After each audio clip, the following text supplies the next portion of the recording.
evening to each of you, and welcome to our virtual open house. And of course, it is for our awesome Health Information Management Master's Program. And so this event tonight is part of a series called Next Steps. I am very honored to co-lead that initiative at the request of President Diane Lynch with my awesome colleague Shannon Walls, who is an alumna. She has served the institution in a variety of capacities and currently serves as the Special Assistant to the President and Title IX Coordinator. So thank you, Shannon, for all of your planning and hard work and for helping to facilitate this event. My name is Shashawn Dial. I do serve as the inaugural Director of Diversity, Equity, and Inclusion with Stephens, a brand new role that began fall term. I started September 3rd. So this is my first term as an employee. What a term. And I am more proud to be an alumna. And so I graduated from Stephens with a degree in philosophy, law, and rhetoric. So it is a pleasure to be here. Feel free throughout the entire time we're sharing virtual time and space to put questions into the chat box. If you're okay with the question going to everyone, feel free to use that little drop down arrow and send your question to everyone. If you would prefer for myself or Shannon to ask it, then you can just change your drop down arrow in the chat to my name or Shannon's name, and we'll gladly facilitate the question for you. So it is my pleasure to introduce one of my esteemed colleagues, the Dr. Susan L. Foster, who serves as our Health Information Management Program Director. Dr. Susan Foster obtained both a BS in Health Information Administration and her MBA with an emphasis in Clinical Information Systems from Stephens College.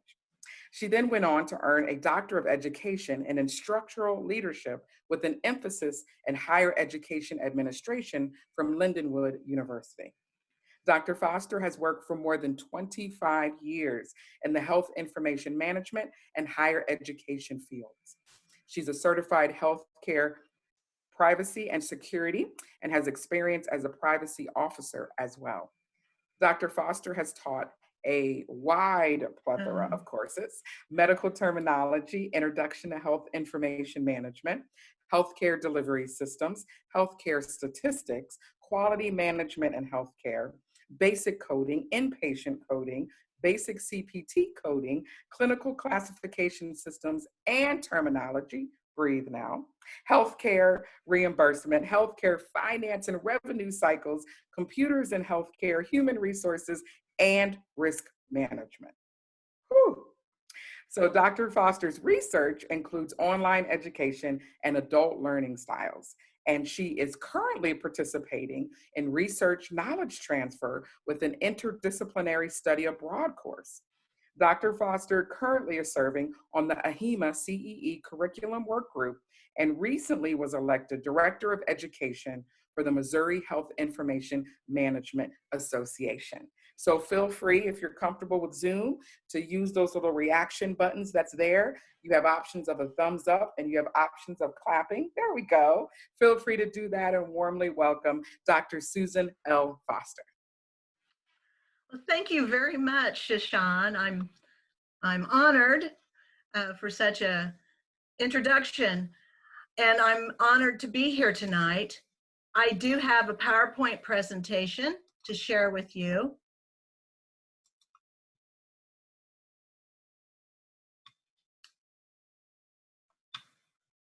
And I'm not sure which screen you are seeing.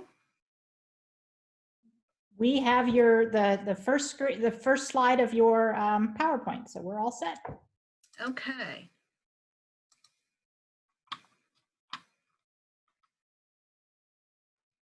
It's not looking right here, so I'm going to have to adjust something.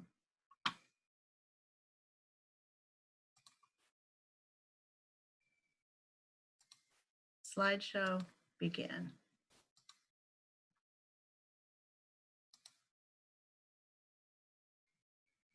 Okay, so you see a full screen? Okay. Yes, yes. I'm assuming others are seeing the same thing I am, but I see your PowerPoint and I've got a little picture of you in the top corner. Okay, great. Well, welcome to our virtual open house session this evening. I am Dr. Susan Foster, as I was introduced, and I'm the founding program director of the Masters of Science in Health Information Management program here at Stephens College. Just very excited to have everyone here with us online, and I hope to provide some necessary information to assist you in deciding your future educational needs and to answer any questions that you might have about our program. So Stephens College, we are HIM distant education leaders and have been since 1978. Stephens College is the second oldest women's college in the country, as many of you may already know. We were founded in 1833. So it was in 1981 when the HIM program became the first distant education program which was accredited at that time by the Committee on Allied Health Education and the American Medical Association, which later became CAHIM. Stephens College continues to carry on that legacy with our Bachelor's of Science in Health Information Administration and also the post-bac certificate. Now we've added this HIM master's program. So why online education? That comes to mind. What are the benefits? Cost and time savings. So this gives, an online education gives you the ability to work full-time while attending. No more time spent commuting. No more cost of transportation, searching for parking places, things like that that occur whenever you go to campus. Also the flexibility. Online education can be accessed from anywhere you have technology and a computer and an internet access. You can work from the comfort of your home on your own time. Also, engage with other students with similar educational and career goals who stretch across the globe, expanding your connections around the world using technology and a professional association. We encourage our students to be members of the American Health Information Management Association. Also, workforce development. This is important as we are seeing it happen now. By taking online education, you gain direct experiential learning and skill development with virtual work, giving you, as a graduate of an online program, a competitive edge in addressing the changing needs of employers in a global context. With the current global situation, employees with skilled online interaction and online work will likely become an essential skill for many postgraduate professionals. Quality and cost matter. With more than 40 years of experience in delivering quality distant education, our MS-HIM program continues to build upon this legacy that we have here at Stephens with a commitment to both quality and affordability. We have small class sizes, which allow more one-on-one attention between faculty, and our faculties are more than just an instructor, they are your mentors.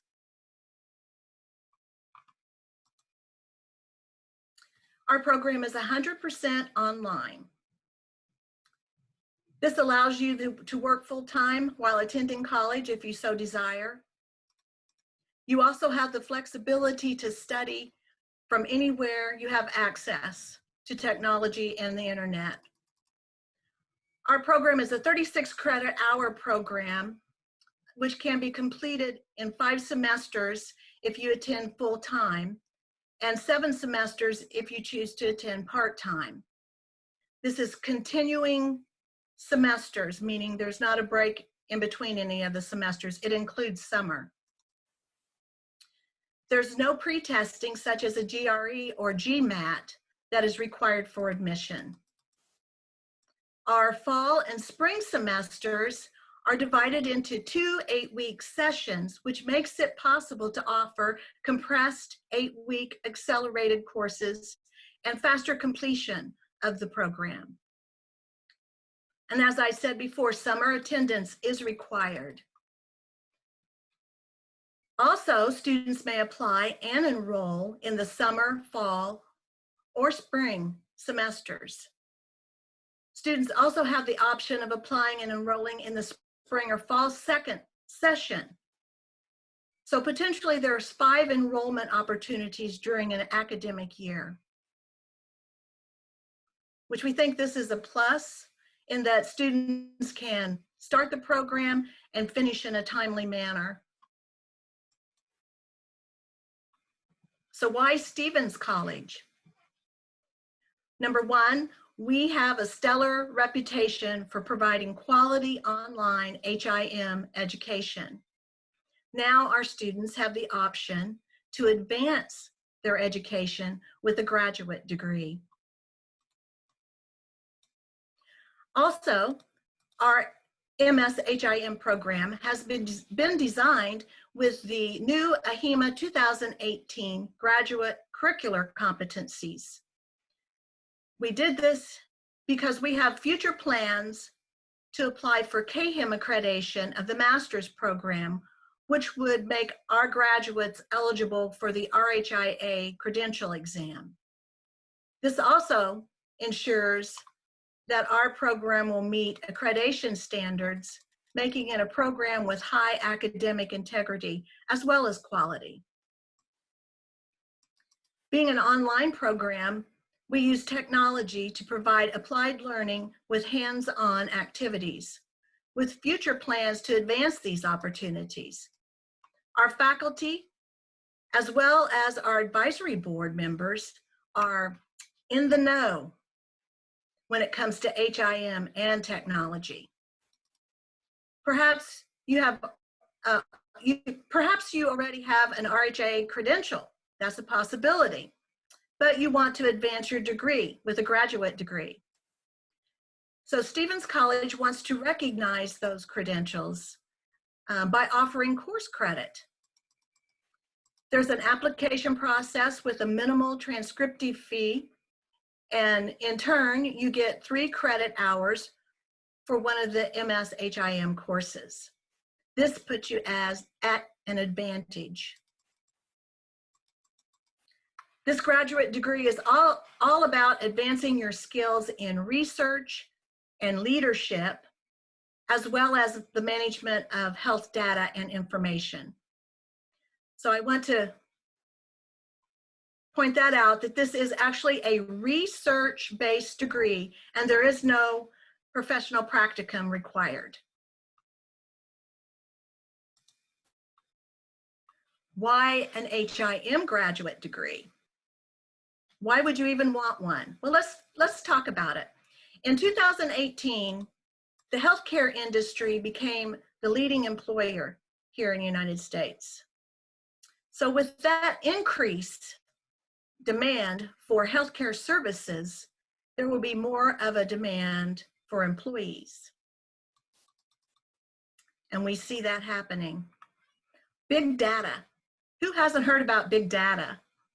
Everyone's collecting data, especially healthcare. And it's important to learn how to analyze and use this data for information in making important decisions. So that's something that we teach in our MS-HIM program. The recently released 2019 AHIMA salary survey indicated that 40% of those members surveyed chose their education level as having an influence on being promoted or not. Another reason to have a graduate degree, to make you more marketable. Also, the Bureau of Labor Statistics and Department of Labor indicate that job outlooks for the medical and health service managers is growing at a faster rate than average. Careers as a health information manager or administrator ranks among the top 5 best healthcare careers for the future. All good reasons to have an HIM graduate degree. So you might ask, what type of careers are available with a graduate degree? I've listed just a few, and these particular careers were taken from the HEMA career map, and they indicated whether or not a master's degree was required or preferred. And so that's why I have these listed here, such as an electronic health record director. Electronic health records are here to stay. Vice President of Coding, Vice President of Information Technology, an HIM Systems Director, Vice President of Data Management and Analytics, Vice President of Privacy and Security, and Chief Compliance Officer. Those are just a few of the career paths possible for HIM graduates.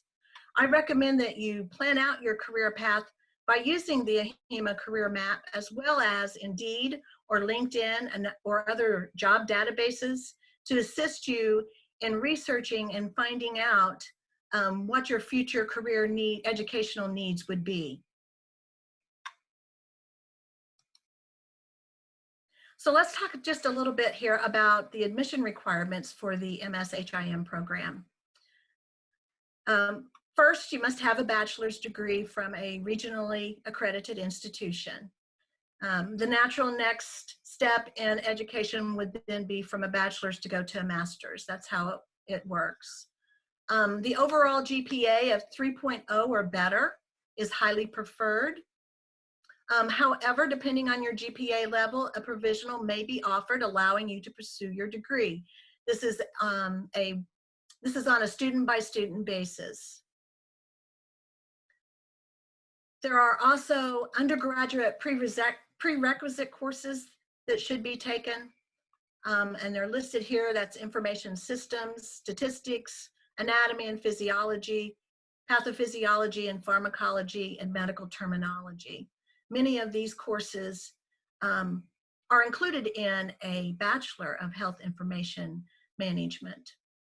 And if for some reason you do not have these undergraduate prerequisite courses, you can take these online through our Bachelor's of Science in Health Information Administration undergraduate program right here at Stephens. So most important, how do you apply? First and foremost, if you're planning on using financial aid, you should file your FAFSA as soon as possible and choose Stephens College as your college of choice. Then next, you would want to complete your online application for the MS-HIM program. Included in that application would be a copy of your current resume or CV, as well as providing 2 references, contact information on your behalf. Also then a statement of purpose. And the reason why we request a statement of purpose is I like to know why you're pursuing this master's degree, and what are your expectations? Where do you want to go with your career? And this helps me get to know you better as a student, and helps me guide you through the process of attaining your degree here at Stephens. Also, you would need to submit your official transcripts. You can do this either electronically. Many of them do it that way. You go online on their website and you're able to order them and they'll deliver them electronically, or you can have them delivered by mail. If you are a Stephens grad, you do not have to submit your transcripts, but rather you would need to note this on your application that you want your transcripts submitted for this program.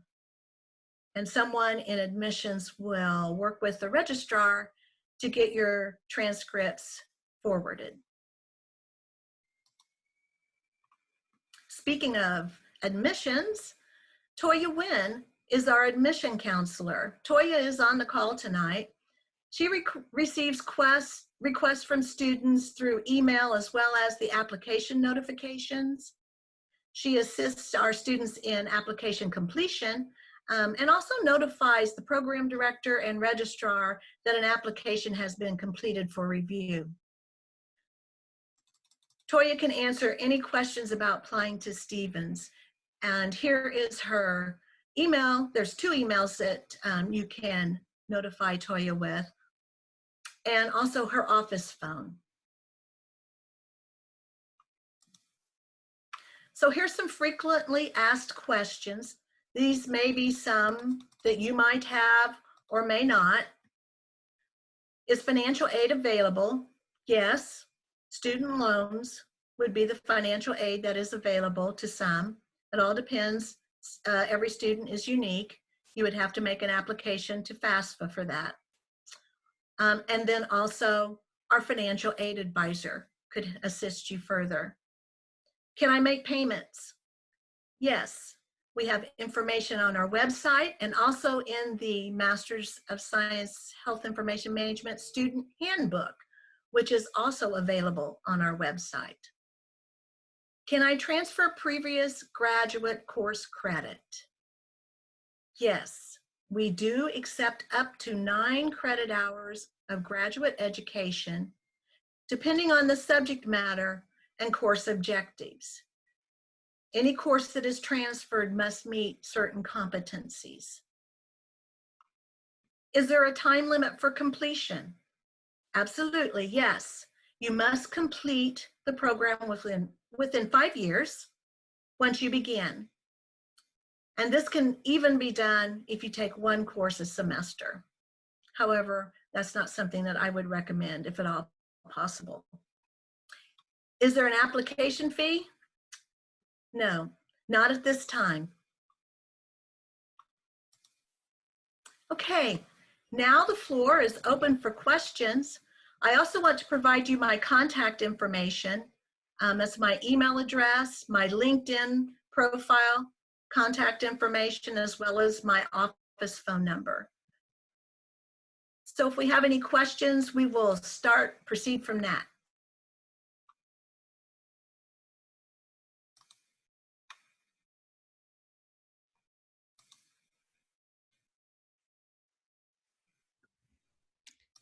And people, you can unmute your selves and ask questions verbally, or you can type them in the chat, either for everyone to see or for Shashan or myself to read for you. So just ask away. All right, I'm gonna start it off if that's all right. My background, so I've got the bachelor's degree, graduated 2018. That one, I'm thankful you guys are putting a 5-year kind of time limit on me, because that one took me 18 years to get, but I got it.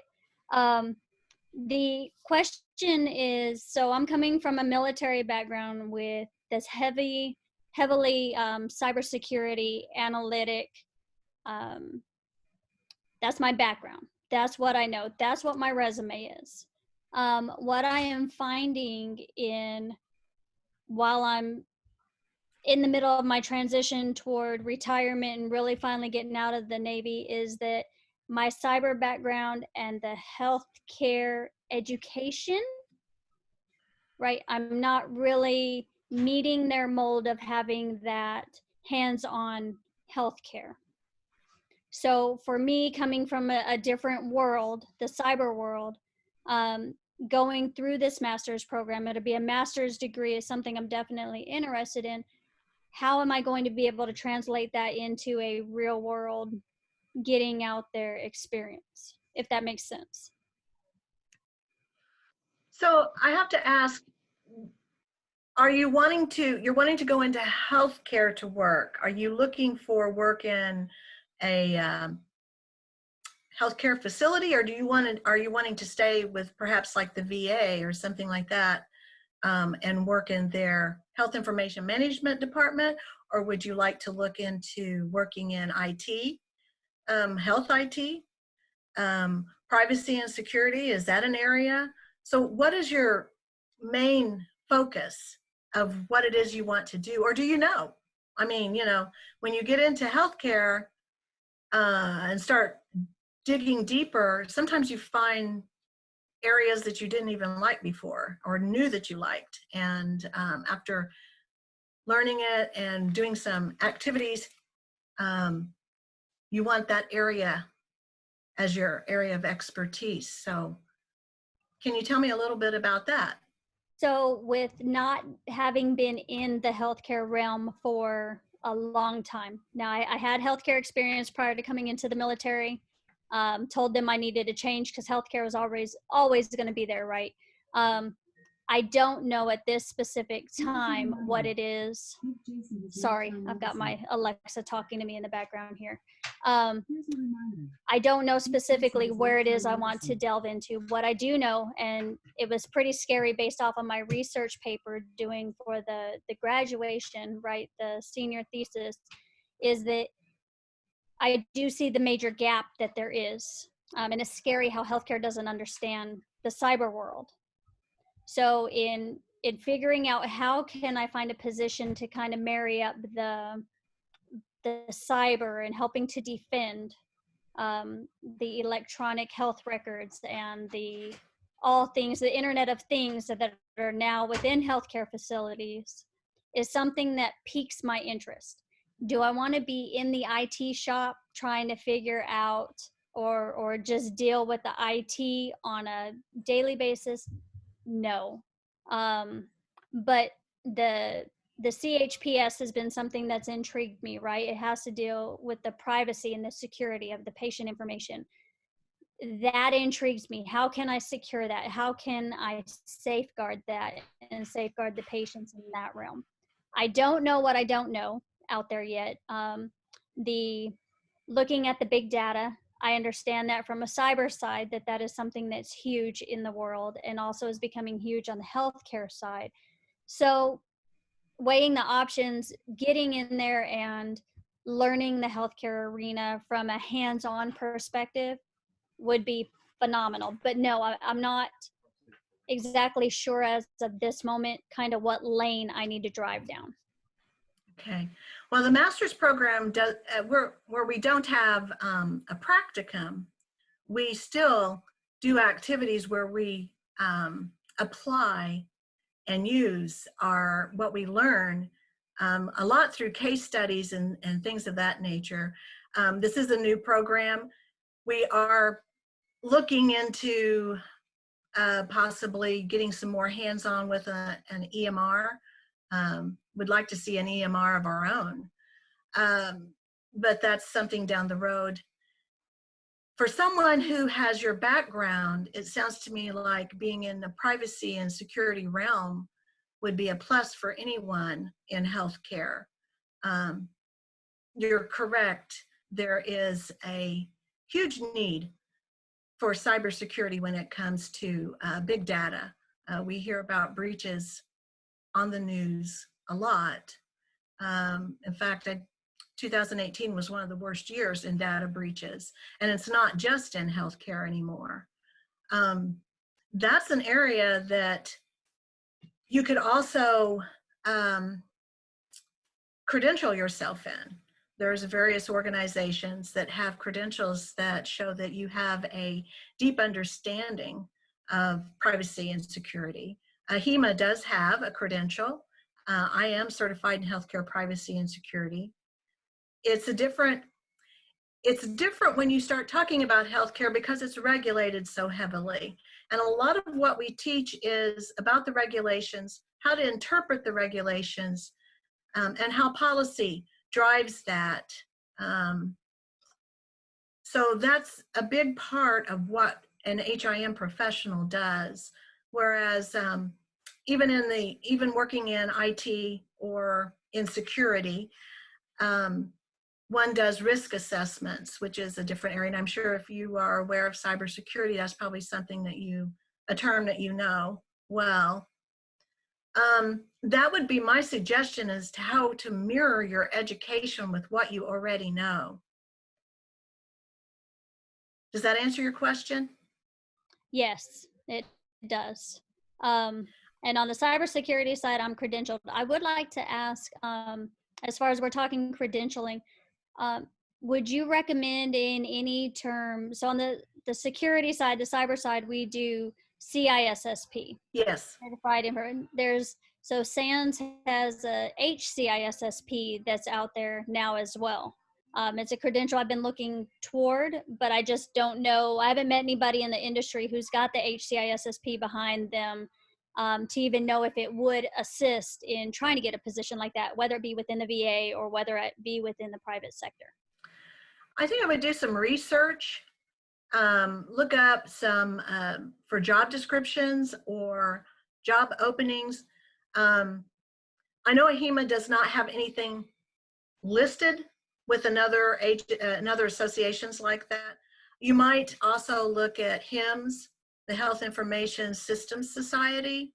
They are more heavily in the computer side. They also have credentialing. But I have heard of that particular credential you mentioned. But I recommend you do your research and look and see how many jobs require that particular credential. And is it necessary? Perhaps many times we see that experience alone will land you a job that you want based on that. So that would be my recommendation. Do some research on it to see if that credential actually leads to the job that you want. Great, thank you. You're welcome. Susan, And thank you. Oh, sorry. Go ahead. Go ahead. Go ahead. We have a question in the chat asking, are there any more exams that are required once you graduate with the master's degree if you already have the RHIA? No. If you already have your RHIA, you're set to go with your credential. You will have a master's degree, an MSHIM. That doesn't mean that you can't go on and look at other credentials, perhaps depending on an area of interest. Like I mentioned, there is the CHPS, which is privacy and security, or if you are in the coding realm, there's coding credentials.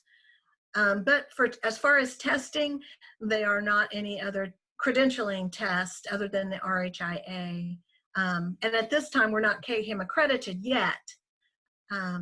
But that is our goal, because we have HIM or HIA graduates that come from a bachelor's degree, but also there can be students who maybe have a computer science degree, or someone who has a health science degree, or someone who has a business administration degree, health management degree. There's several bachelor programs out there, and when those graduates start looking for a program to advance their education, they can look at the HIM degree here, and once we're accredited, they would be able to get their RHIA exam, which is very beneficial for those. Does that answer your question? We'll let her type in if she Yes, wants to. thank you. There you go. I'm trying to learn how to unmute. Yes, thank you. It does. I appreciate that. Thank you. Thank you, Dana. Terrific. The next question in the chat has a couple of people have typed in some responses to it, but Susan, you might want to. The question was, oh, I've lost it here. Besides the core courses, are there any other courses required? Well, there's 36 credit hours. So there's 12 3-credit hour classes that are required. Those prerequisites is something that you should have taken in a bachelor's program. They're undergrad, and they are the basis that KHIM provides for accreditation. So we want to make sure to ensure the success of graduates that they have these core prerequisite classes. And so that's all that are required to be in the program. So we have those 12 3-credit hour courses, which we do run compressed 8-week classes. The way that's usually set up for full-time masters is 9 credit hours a semester based on the credit hours in our courses for this program. So you can take 1 3-credit hour class that first 8-week and 2 classes the second 8-week, or vice versa, however the semester rolls out. And so you're never taking more than 2 8-week classes at a time. So, and I've done this myself. when I went to Stephens, I had the compressed 8-week courses. And it was great because I was part-time, which meant I took one 8-week class and then another 8-week class in a semester. And I could put all of my attention into that one subject matter and that one class. So it was much more easier than trying to juggle many 8-week classes at one time. That can be a little overwhelming. So when we structured the program and decided to go with 8-week courses so that students can complete the program quicker, we went with trying to schedule where there was no more than 2 during an 8-week session. And I think it's working out very well. We've gone through, we're finishing up our first semester, and students from the first class that they took, our evaluations were above average. Everyone enjoyed the class. And so for me, that I was very thankful because it was my class. I'm teaching these classes currently as we go through the new classes as they are first offered. So I think it's going to work out really well with the way that the program is outlined. And there are some classes that you need to take before you take others because you're learning some things that will transition into another class. For instance, the informatics, then the health analytics, and then getting into that applied health analytics and research. So it kind of builds upon it as you get to your capstone. There's 2 capstone classes at the very end. And this is your research paper. We would like for our graduates to be successful, for one, absolutely, but we want them to be research experts, to be able to write and share their research and build the body of knowledge for all HIM professionals. We need this more and more as we progress, and some of us others get to the retirement age, and we are leaving the profession and retiring. We need new people to come in and take over. So hopefully this program is designed to produce leaders who can lead the association, as well as help build that body of knowledge to teach others. Any other questions? The next question in the chat is a clarification question. She says, privacy and security is what I'm interested in. So those credentials are achieved through AHIMA? AHIMA has a privacy and security credential. There's an international privacy association that has credentials too. HIMSS used to have a privacy and security credential, and I think they went basically with just security, and I'm not sure if they even have that anymore. The only one that I know of is AHIMA's Certified Healthcare Privacy and Security. And it used to be there was only like 300 or 400 of us in the country. I think it's growing. There's a lot more and more members and HIM professionals who are seeing privacy and security as an interest and setting and passing the exam. There is a demand for privacy and security officers, especially when we get more into the collection of data, patient information. HIM professionals are trained to be the experts. So it would only be appropriate that they also, that our association would also have credentials for that. Okay, thank you. I think it's a very interesting field. I had to volunteer, well, I didn't have to, but I volunteered at a HEMA conference one time, and I got to introduce the FBI, and I really got to talk with that guy, and the things that they do is just amazing. It's really interesting. So it's definitely a field that I am thinking about getting into. So I did go on AHIMA and kind of look at their different credentials. I like the clinical documentation, but I heard that clinical documentation is something that they're giving to the nurses. I don't know if that's true. There's another association that does clinical documentation integrity. is now what the term is. It used to be clinical documentation improvement. I had the privilege of working at a large healthcare facility at the time when CDI was introduced there. It was a whole new phenomena that was taking place in healthcare.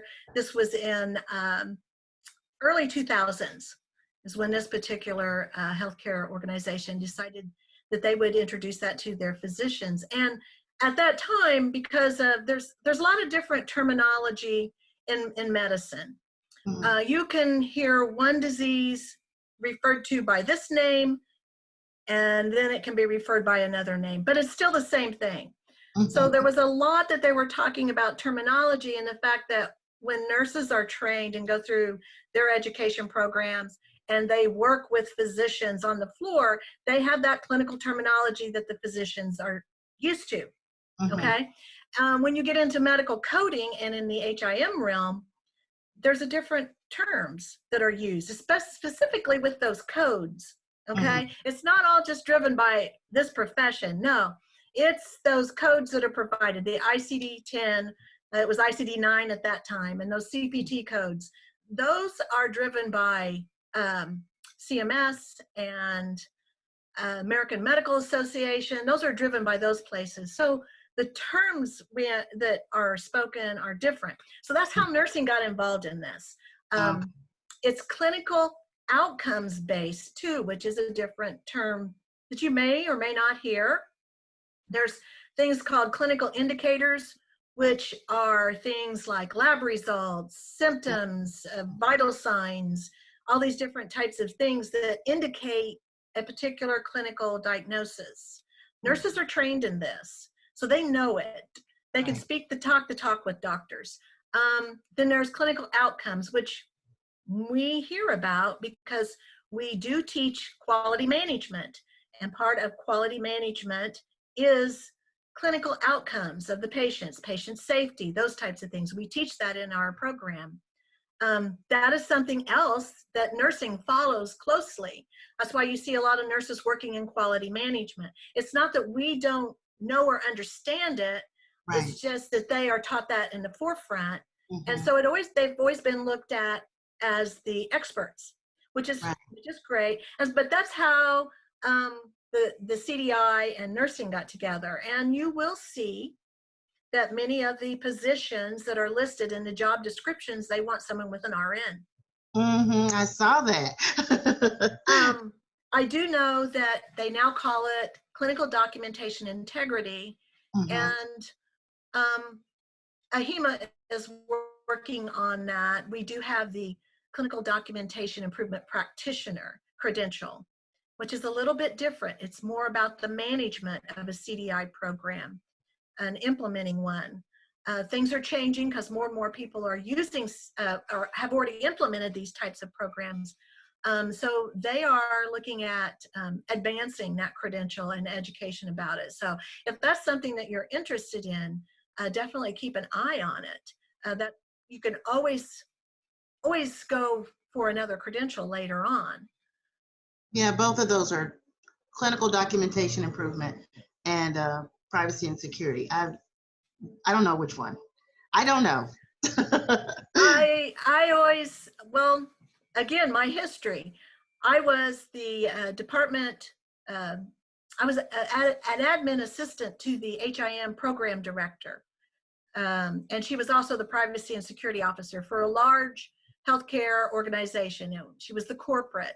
So she had more than one hospital and more than one department that she took care of. But this was in the early 2000s when HIPAA was introduced. So HIPAA is not just privacy, it's not just security. It all started out with what was called transactions, which is your claims and your billing. So that all went down first, but it's not talked about. You know, people really don't understand. When you say HIPAA, I always used to say they throw that HIPAA around all the time, and it's always about privacy. I'm going to HIPAA you. Yeah, but it's much more than that. But I was there in the beginning. I helped write the policies. I helped do the education. And then I did auditing of of employee access to the record. Wow. I did discipline. I would bring in HR. I would bring in that manager of that employee. And then one of my other jobs, I became a privacy officer. And it's not the most pleasant job sometimes, especially when you have someone with 30 years of healthcare and you're saying, I'm sorry, you can't work here anymore. Oh. You know, it's hard. And, you know, the faucets come on and they cry and they're upset too. And it's very understandable. I got into it because of my background. And it's kind of like a pet peeve with me. I'm a justice freak. You know, I Yeah. believe in justice. I believe in honesty and doing the right thing. Mm-hmm. And that's a big compliance officer. I think someone asked about compliance officer. AHIMA does not have a compliance credential. However, there is a CHC credential, which is a certified in healthcare compliance.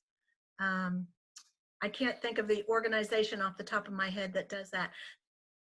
They do not require degrees.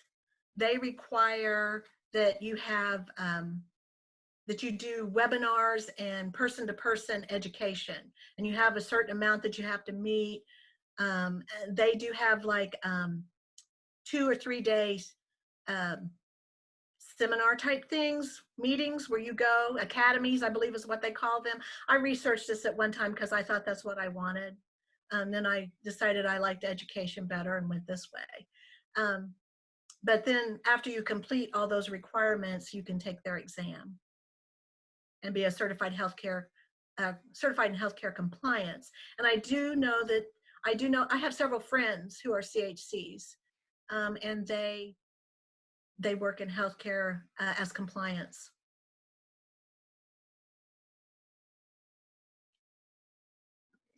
Okay, thank you. We You're also welcome. have members of the admissions staff. We've got Toya, who's the specific, very specialized person that deals with our HIA and HIM admissions process. And we've got our director of admissions, Sally Bollinger on here. And we've got our financial aid expert and associate vice president for admission or enrollment management, excuse me, Alex Miller. So if anybody has specific questions that are about the admissions process or financial aid, be sure to take advantage of their expertise as well.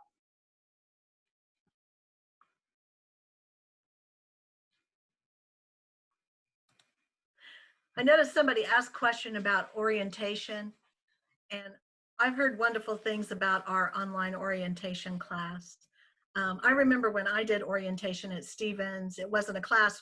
We had to come to campus for, I believe it was 2 days. Very helpful. But Margaret Letta has an awesome online orientation class, gives all of the students everything they need to be successful in the online technology realm. So if you are a Stephens grad, you should have already taken this online orientation. So it's not going to be a requirement for you.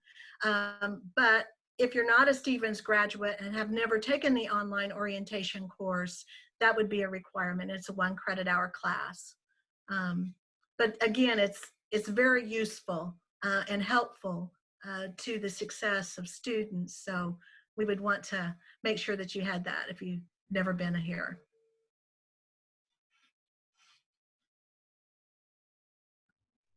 And Margaret's online as well if anybody has questions that she can help answer as well. I know that the graduates through that program, every time I speak to them, speak so highly of her.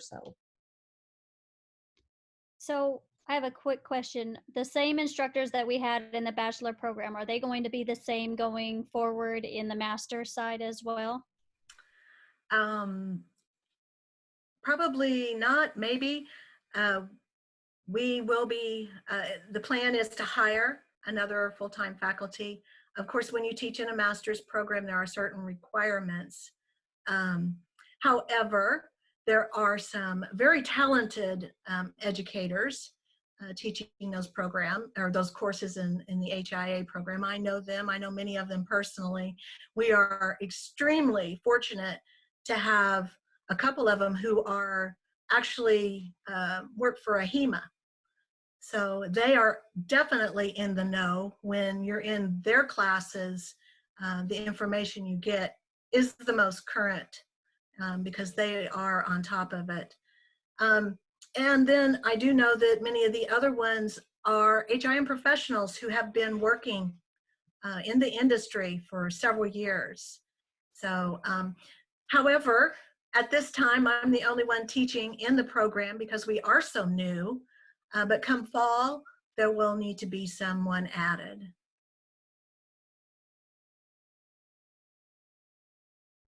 Great, thanks. You're welcome.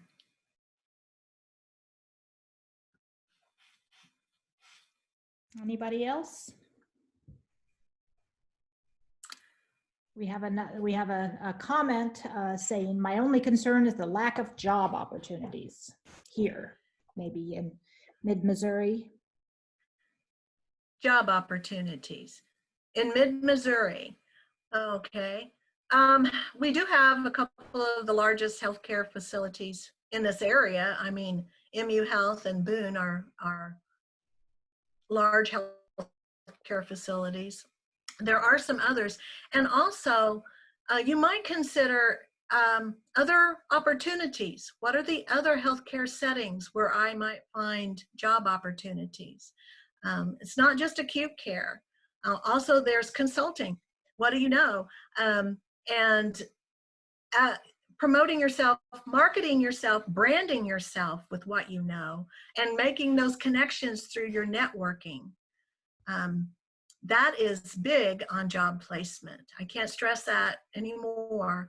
So if you're part of the local organization here, we have a regional Mid-Missouri Health Information Management Association, and Margaret Letta is our incoming president.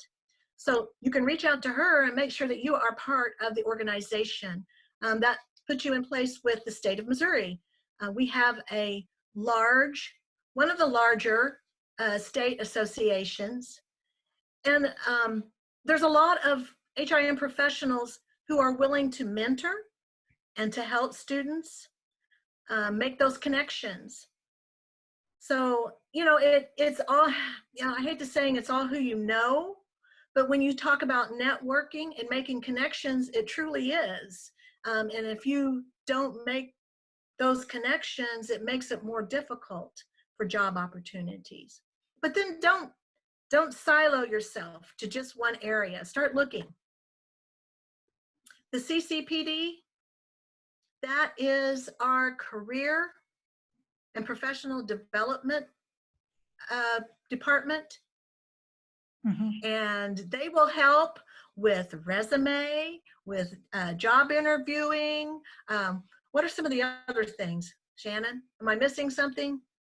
Well, they help with job searching skills. They help with connecting people to. They gather professionals in the fields that are relevant to Stephens and have, you know, they work with alums to connect them to students. So there's a lot of Julia says interviewing skills and networking suggestions. They're really quite something. It's a small office, but they are quite proficient in doing what they do to get people connected to opportunities and how to stand out, how to put your best foot forward. So they're really good at that.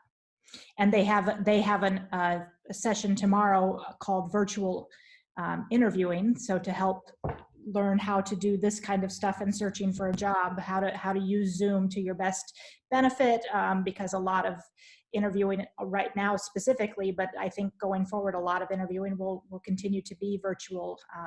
And for a long time, we've been doing interviews at first stage interviews online. So I think it's a really good skill to have. So that's something that alums are able to join. If you're interested in that, we can get you some information. So you can email afterwards, and we can maybe put it in the chat, the Zoom, if you're interested in that. I'll go grab that. So They're a really great Um, resource. I believe I have that. I have that information, contact information in the MSHIM student handbook that's Mhm. online too. I listed contact information for all the various different departments at Stephens, email and phone, so that you could easily have contact. But I think it's an excellent department that we have here at Stephens. It's something that is needed for graduates, and I would be happy to help to connect you as much as possible as a graduate. I know that that's Margaret's desire also for her HIA graduates, is to see them be successful and attain the career that they seek. So we don't do job placement, but we will, to the best of our ability, help connect you. Yes. That's what HIM professionals do. And that's one thing I left out there, is the faculty are wonderful, and they are here for our students. It's something that Stephens is very well known for, and we have exceptional faculty that do everything they can to help our students succeed. And if you're a Stephens graduate or soon to be, I encourage you to reach out to the Alumni Association for Stephens also. Make sure that they have your information. That's where you'll get emails, things about events, webinars, what's happening. It's just good to be connected, that you find out information. I really would like to see all the HIM graduates. I mean, Stephens has had an HIA program since 1978. And I know that there are thousands and thousands of graduates who graduated from Stephens who are HIM professionals. And we're coming up on 40 years of accreditation, which will happen next spring. So it would be great to Zoom in all of our graduates, or have something maybe on campus, or we don't know, but be connected, stay connected, and search out your other HIM professional grads. And that's another way to connect, because as a graduate of Stephens, you have something in common. Mm-hmm. Let me just add too, because we just had our health science research conference was virtual. And as a research-based master's program, you'd have an opportunity to present and still participate in that program. We have the ability to connect our students who are online students to the main campus through these virtual pathways. And those are really good career building, resume building opportunities, doing these public presentations and things of that nature. And people see this, so those are ways that you'll get to participate in our main campus events as an online student. Absolutely. It's a great opportunity to hone in on your presentation skills too.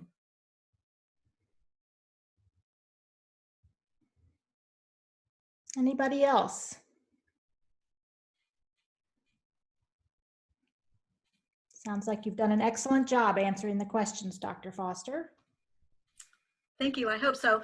But you do have my contact information. I'll put that back up on the screen again.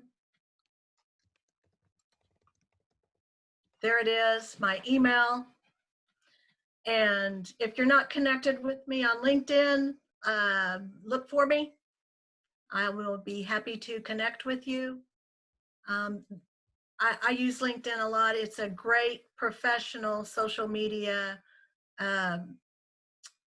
system. I mean, it's good to put your information out there. In fact, I saw had a webinar this afternoon about branding yourself, marketing yourself, making yourself known by blogging, posting your blogs on LinkedIn, making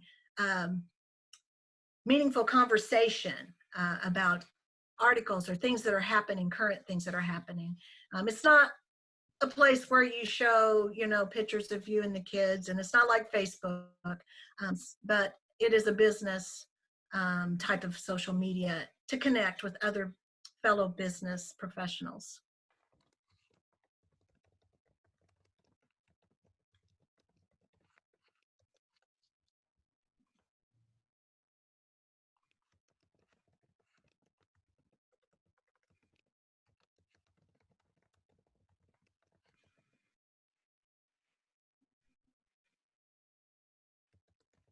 Well, we also want to make sure we acknowledge Dr. Julia Moffitt, who took time to be with us this evening. Dr. Julia is our Dean of the School of Health Sciences, and 3 different breakout sessions that featured a minimum of 4 or 5 student poster sessions in each one. So, and that was planned to be an on-ground, face-to-face brick and mortar event. And due to the pandemic, they had about maybe 2 weeks, if that, to transfer it to a virtual platform. So just wanted to publicly acknowledge everyone who contributed to that event. It was informational, it was inspiring, it was connecting. And so thank you. I know lots of folks on this line tonight had input into making that happen, whether it was becoming mini Zoom experts, whether it was the ask for the keynote address. Dr. Moffitt gave a very informative address that had us feeling really bad for mice who were running. And so we just want to publicly say great job to the School of Health Sciences.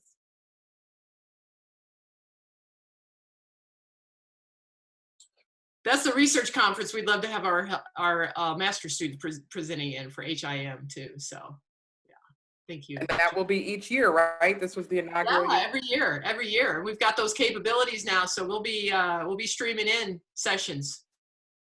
So the challenge is on. Yeah. Thanks for attending, everyone. You can contact me or Susan or anyone if you have questions about the program. Glad you attended. Wonderful to be with all of you tonight. So if you have questions, email away. We're all here, and I think in the registration link you've got my email as well, and I can connect you to anybody who was on the call tonight. So feel free to keep that email and connect as you wish. So we look forward to seeing you virtually, probably, if you join this program, and then just enjoyed being with you tonight.